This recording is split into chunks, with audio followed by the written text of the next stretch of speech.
নামাজের পূর্বে নিয়ত নাওয়াইতুন পড়া যাবে কিনা? নামাজের পূর্বে নিয়ত করা সুন্নত না ফরজ?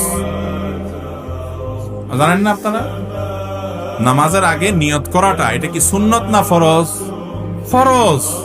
ইন্নামাল আমালু বিন্নিয়াত। নামাজের ফরজের মধ্যে একটা হলো নিয়ত করা, শুনেন নাই? নিয়ত করা ফরজ। নিয়ত করা ফরজ, নিয়ত বলা ফরজ না। নিয়ত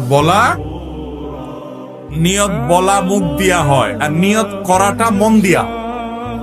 নিয়ত করাটা কি দিয়া হয়, আর নিয়ত বলে কি দিয়া? নাওয়াইতুন বলাটা হলো নিয়ত বলা, আর মনে মনে আমি কি পড়তেছি এটা আমার মাথায় আছে, এটা মানে হলো নিয়ত করা।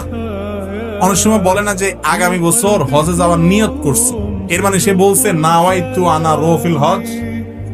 এরকম বলে নাওয়াইতু আনা রফিল হজ, আমি আগামী বছর হজে যাবো, এরকম কথা আরবিতে বলে।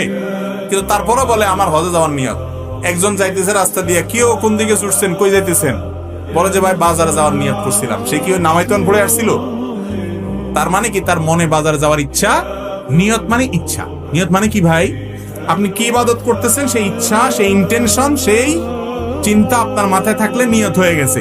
মুখে নাওয়াইতুন পড়ার দরকার